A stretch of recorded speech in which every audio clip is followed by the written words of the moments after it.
ये जो चौथा छंद है ये अति महत्वपूर्ण है। यूं तो आचार्य भगवंत ने सिर्फ आत्म कल्याण की भावना से और जन्म जरा मृत्यु जैसे बड़े रोगों के नाश के लिए इस एक ही भाव स्तोत्र की रचना की थी, लेकिन उस समय जिन घरों पर संकट आया और उस संकट को दूर करने के लिए आचार्य भगवंत के शरीर में जो कुष्ठ रोग था वो रोग ठीक होना आवश्यक था।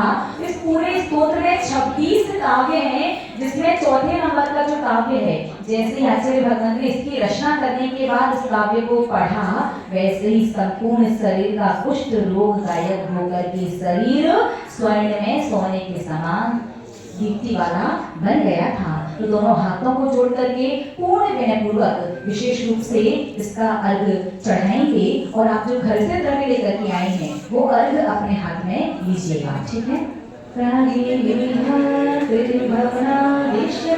भव्य पुण्य पृथ्वी चक्रम कनकमयतां देवनीयेत्वयेदं ध्यानद्वारं मम रुचिकरं स्वान्तिगेहं प्रविष्टः तत्किञ्चित्रं जिनवपेतं यत्सुमन्नीकरोषि।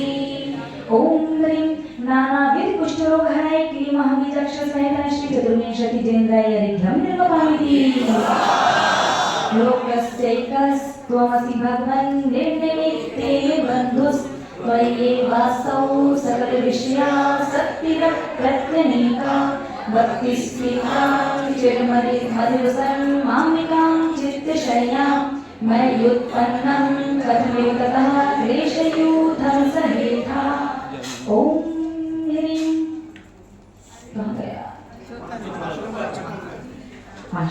ॐ ह्रीं अनिमित्तेन लोकहिताय श्री जगत बंधुत्व भावाप्ताय क्लीमहबीजाक्षरसहिता श्री चतुर्विंशतिजेन्द्राय अर्घ्यं निर्वपामि।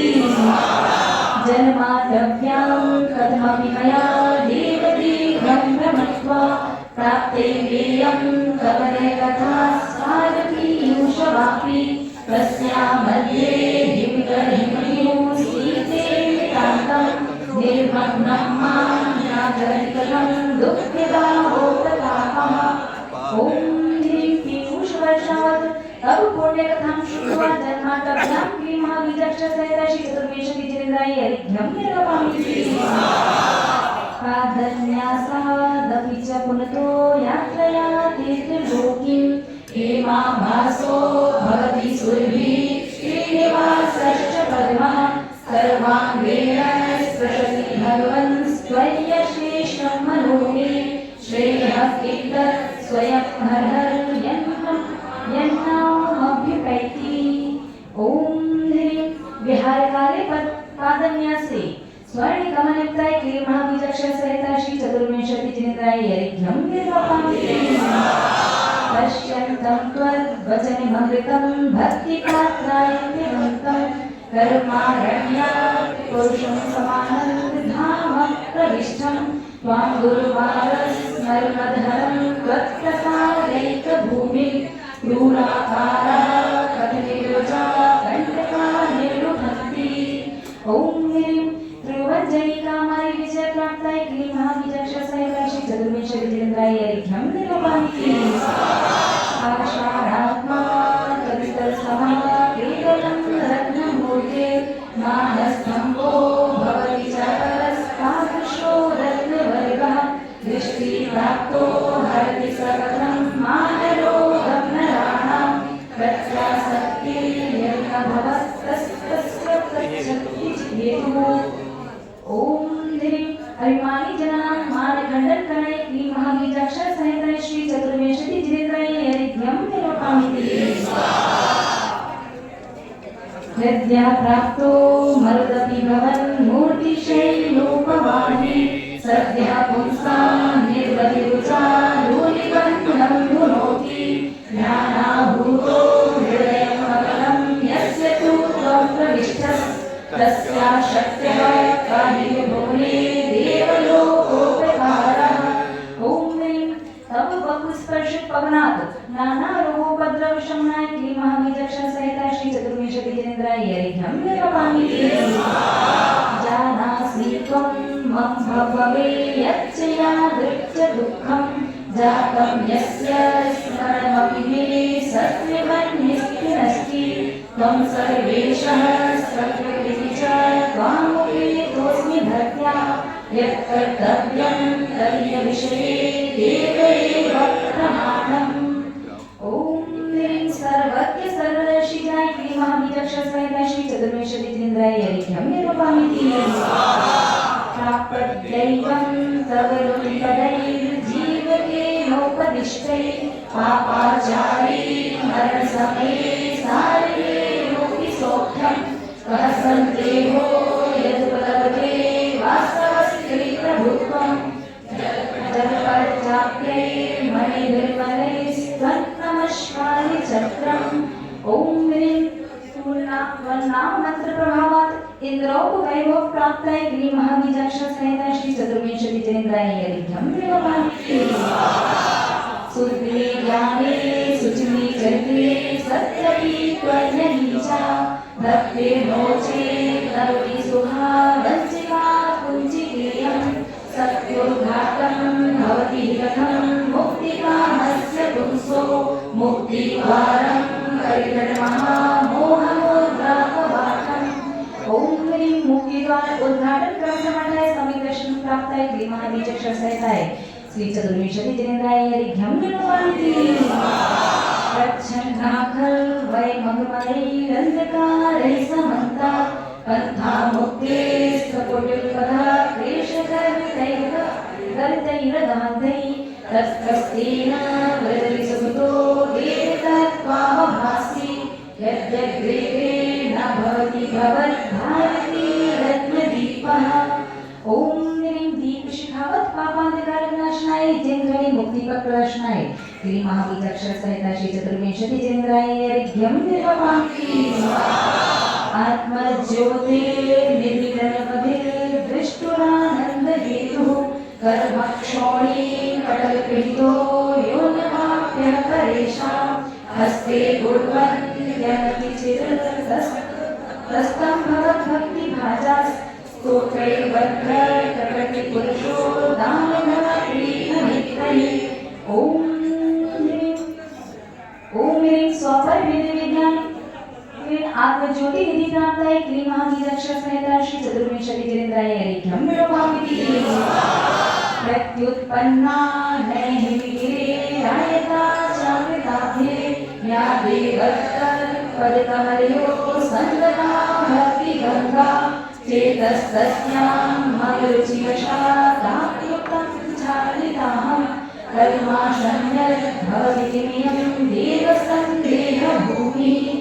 ओम ह्रीं अनेकांतमयी मूर्ति सरस्वती वाग्वादिनी रागद्वेष मोहादि मनोविकार शमनाय क्लीं महाबीजाक्षर सहित श्री चतुर्विंशति जिनेन्द्रिय यज्ञं निरूपयामि। प्रादुर्भूत स्थिरपदसुख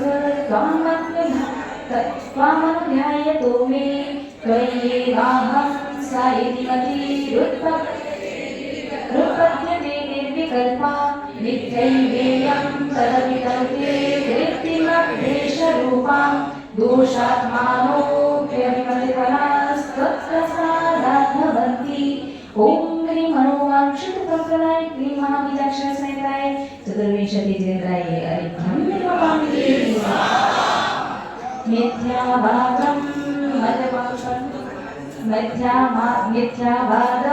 मलकपुरदं सत्यभङ्गीतरङ्गैः वाकं बोधिर्भुवनमखिलं दीर्घजत्परीति यस्ते तस्या वृत्तिं सपदि विबुधाश्चेतसैवाचलेन व्याकरणबद्धः सुचिरमण्डला सेवया धृण्वन्ति। ओम क्लीं सप्तभंग नैकर्ग जन्मानि मिथ्या मधराय क्लीं महामीताक्षरसहिताय श्री चतुर्विंशतिजेन्द्राय ऋभ्यं निर्वपामिति। आहर्येभ्यः स्पयति परं यः स्वभावाद्विजया शस्त्रग्राही भवति सततं वैरिणायश्च सत्यः सर्वाङ्गेषु त्वमसि सुभगस्त्वं न शक्यः परेषां तत्किं भूषा वसति कुसुमे किंच सस्यैर्दस्त्रैः। ओम ह्रीं अद्भुत रूपाय अजात शत्रुजिताय क्लीं महाबीजाक्षर सहिताय चतुर्विंशति तीर्थंकरेभ्यो चतुर्विंशतिजेन्द्राय अर्घ्यं निर्वपामिति। इंद्रः श्रीमान् तव सुपुरुषां किं तया श्रान्तन्ते तस्यै वेयं भवदैवैश्चाद्यतामातिनोति त्वं निस्तारी जनजगदे सिद्धिकान्तापतिस्त्वं त्वं लोकानां प्रभुरिति चाकृते स्तोत्रमित्थम्। ओम ह्रीं भवसागर तरणाय श्रीकान्ताधिपति जिनाय क्लीं महाबीजाक्षर सहिताय चतुर्विंशतिजेन्द्राय ऋभ्यं निर्वपामिति। वृत्तिर्वाचा मकरसदृशी न त्वमन्ये तुल्या स्तुत्या स्तुत्योद्धारा कविनिर्गतस्त्वं ययमि न क्रमन्ते नैवं भुवंस्तदपि भगवन् भक्तिपीयूषपुष्टास् ते भव्यानां विमतकला पारिजाता भवन्ति। ओम ह्रीं सर्वक्षुभमवाक्षरतराय क्लीं महाबीजाक्षर सहिताय श्री चतुर्विंशतिजेन्द्राय ऋभ्यं निर्वपामिति। गोपावीशो न तव क्वापि देवप्रसादो व्याप्तं चेतस्तव हि परमो वीक्षयैवानवीक्षम् आज्ञावश्यं तदपि भुवनं सन्निधिर्वैरहारि त्वयैवं भूतं भुवनदेकं कहावं त्वत्परेषु। ओम ह्रीं वीतराग वीतद्वेषी जनाय क्लीं महाबीजाक्षर सहिताय चतुर्विंशतिजेन्द्राय ऋभ्यं निर्वपामिति। देवस्तोतुं त्रिदिवगणिका मण्डली गीतगीतिं तोतुर्क्रीत्वां सकलविषया ज्ञानमूर्तिजनो यः तस्य क्षेमं न पदमकृतो जातु जागृतिपन्थाः तत्त्वग्रन्थस्मरणविषये नैषमो मूर्तिमत्यः। ओम ह्रीं त्रिकालदर्शी सर्वबीजाय क्लीं महाबीजाक्षर सहिताय श्री चतुर्विंशतिजेन्द्राय ऋभ्यं निर्वपामिति। चित्ते कुर्वन् निर्वधि सुखज्ञानवीर्यरूपं देवत्वाम्यः समयनियमादान्तरेणस्तवीति श्रेयो मार्गः सकल सुकृति तावता पूरयित्वा कल्याणानां भवति विषयः पञ्चधा वञ्चितानाम्। ओम ह्रीं अनन्तचतुष्टयसहिताय पंचकल्याणप्राप्ताय क्लीं महाबीजाक्षर सहिताय चतुर्विंशतिजेन्द्राय ऋभ्यं निर्वपामिति। भक्तिप्रभवमहितपूजितपदं त्वत्कीर्तिः क्षमा सूक्ष्मज्ञानविशोऽपि संयमभृतः विहन्ति मन्दावयम् अस्माभिस्तवनच्छलेन तु परस्त्वय्यादरस्तन्यते स्वात्मादीनिषुखैष्णां सकलुयाः कल्याणकल्पद्रुमः। ओम ह्रीं नरेंद्र मुरेंद्र देवेन्द्रार्चित चरणकमल जनाय क्लीं महाबीजाक्षर सहिताय श्री चतुर्विंशतिजेन्द्राय ऋभ्यं निर्वपामिति। अंतिम अर्घ वादिराजे मनुषा दिव्य लोको वादिराजे मनुषा दिव्य सिंहा वादिराजे मनु काव्य कृतस्ते वादिराजे मनु भव्य सहाय आदिराजे मनु भव्य सहाय। ओम ह्रीं श्रीं वादिराज मुनीन्द्र विरचितेति भाव स्तोत्रादत्त जनाय क्लीं महाबीजाक्षर सहिताय श्री चतुर्विंशतिजेन्द्राय धम निर्वाणी की जय विष्णुनाथ भगवान की चतुर्विंशति तीर्थंकर भगवान की वादिराज मुनिराज की कर्णियारिका श्री सौम्यनंदिनी माता जी की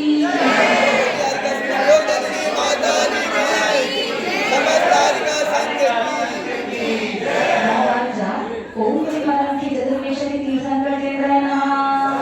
ओम श्री चतुर्विंशति तीर्थंकर जयंद्राय नमः। ओम श्री चतुर्विंशति तीर्थंकर जयंद्राय नमः। ओम श्री चतुर्विंशति तीर्थंकर जयंद्राय नमः। ओम श्री चतुर्विंशति तीर्थंकर जयंद्राय नमः। ओम श्री चतुर्विंशति तीर्थंकर जयंद्राय नमः। ओम श्री चतुर्विंशति तीर्थंकर जयंद्राय नमः। ओम श्री चतुर्विंशति तीर्थंकर जयंद्राय नमः। ओम श्री चतुर्विंशति तीर्थंकर जयंद्राय नमः। ओम ह्रीं अधम श्री चतुर्विंशति तीर्थंकर जयंद्राय नमः। अष्टांग सम्यक दर्शनाय नमः।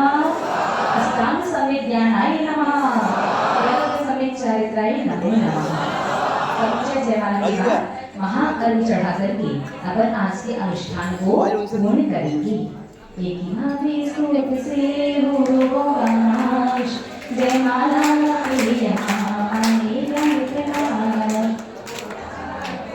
लोकालोक है अतिशयकारी जिसमें मनिहारी ऊर्ज अहो और मध्य बखानो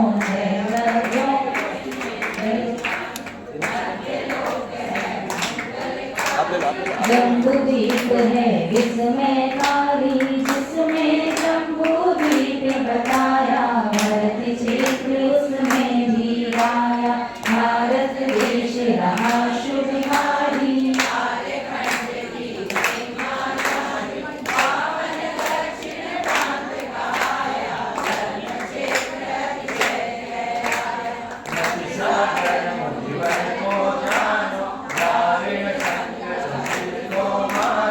Radhe Radhe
महाराज हाँ अभी बता, वैसे जमाना में सब कुछ आ चुका है, फिर भी बताते हैं। पहले अपने अंगूठे को अपनी अनामिका उंगली से ऐसे मिलाइए, ठीक है, और फिर दोनों अंगुलियों और अंगुलियों को ऐसे मिलाइए और ऐसे अपने आज्ञा चक्र का स्पर्श कीजिए, बस ऐसे।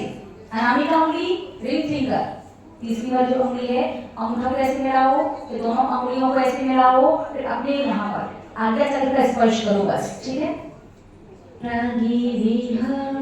त्रिदिवभवना विश्वता भव्य पुण्या पृथ्वी चक्रं कनकमयतां देवीनिर्मे त्वयिदं ध्यानद्वारं मम रुचिकरं स्वान्तिकेह प्रविष्टस् तत्किञ्चित्रं जिनवपुरितं यत्सुवर्णीकरोसि नमोऽस्तु। महाराज हाँ देखिए, वादिराज मुनिराज एक नगर के उद्यान में विराजमान थे। सामने से राजा के जितने भी दरबारी लोग थे निकले और जाकर के राजसभा में पहुंचे। जो दरबारी प्रातः काल मुनिराज को उद्यान में देख करके आए थे, उन दरबारियों में एक दरबारी जैन धर्म का विरोधी था। वो खड़ा होकर के राजा से कहता है, राजन देख लो कैसा है जैन धर्म, उसके तो साधु भी कोढ़ी होते हैं, इतनी दुर्गंध शरीर से आ रही है, गलित कुष्ठ रोग हो रहा है, गल गल के शरीर टपक रहा है, उनके पास जाना तो दूर, उनके दूर से भी निकलना बहुत मुश्किल है। उसी दरबार में, उसी सभा में एक जैन श्रेष्ठ श्रावक भी बैठा हुआ था और एक सच्चा श्रावक कभी भी देव शास्त्र गुरु की निंदा नहीं सुन सकता। जिस दिन आपके कान देव शास्त्र गुरु की निंदा सुन लें, समझ लेना आप सच्चे श्रावक हो ही नहीं। वो श्रावक खड़ा होकर के बोला, तुम कैसे निंदापूर्ण वचन बोल रहे हो? हमारे दिगंबर साधु तो सर्वांग सुंदर होते हैं, उनका रूप ऐसा होता है कि देख करके अच्छे गृहस्थ संसारी जीवों को भी साधुओं को देख करके वैराग्य के भाव मन में आ जाते हैं। महानुभाव आते कि नहीं आते? संसार में जब कोई सुंदर लड़का या सुंदर लड़की देखते हैं और आपके घर पर भी बच्चे हों, किसके भाव आते? विवाह वाले। और जब मोक्ष मार्ग पर एक साधु को, एक आर्यका माता जी को देखते हैं तो कैसे भाव आते हैं? श्रद्धा वाले, विनय वाले भाव आते कि नहीं आते? क्या लगता है इनका मार्ग कितना बढ़िया है, काश हमारे अंदर भी हमें महसूस हो पाता कि हम भी इस मार्ग पर चल सकते हैं, हमें भी अपने अंदर की इतनी शक्ति, इतनी सामर्थ्य महसूस होती, और यदि हम भी समय पर हमें अनुकूल उचित संयोग मिला होता, आज हम भी मोक्ष मार्गी बन गए होते। तो वो दूसरा राज दरबारी जो जैन धर्म का अनुयायी था, खड़े होकर के बोला, नहीं, हमारे दिगंबर साधु तो ऐसे सर्वांग सुंदर होते हैं कि देख करके अच्छे बड़े राजा महाराजा भोगी जीवों को भी भोगों से, संसार से वैराग्य हो जाता है। जब दोनों का वाद विवाद बढ़ने लगा तो राजा ने कहा, हाथ कंगन को आलसी किया और पढ़े लिखे को कल सुबह चल करके देख लेंगे, अपने नगर के उद्यान में विराजमान है। निर्णय हुआ। वो जो व्यक्ति राज दरबारी था, जैन धर्म का अनुयायी था, वो जानता था कि पूर्वकृत कर्मों जैसे महाराज को कुष्ठ रोग तो है। उस समय भावावेश में बोल दिया, क्योंकि जो दूसरा दरबारी था वो तो सारे साधु को कोढ़ी कह रहा था। तो वो जैसे ही सभा समाप्त हुई, वो जैन दरबारी पहुंचा, आचार्य भगवंत के चरण में पहुंच करके निवेदन किया कि हे साधु परमेष्ठी, मुझे क्षमा कीजिए, जब मैंने गुरु की निंदा सुनी, अपने कानों से गुरु के प्रति इस प्रकार के शब्द और व्यवहार सुना, मैं बर्दाश्त नहीं कर पाया और मैंने कह दिया कि हमारे साधु तो बिल्कुल सर्वांग से सुंदर हुआ करते हैं, देख करके संसार का वैभव भी अच्छा नहीं लगता, कितनी भी संपत्ति रखी हो, कितना बड़ा राजपाट हो, और एक तरफ कहा जाए कि आपको दिगंबर साधु का सानिध्य, उनका आश्रय मिलेगा, और दूसरी तरफ तीनों लोगों की संपत्ति हो, तो भव्य जीव किसे चुनेगा? साधु को।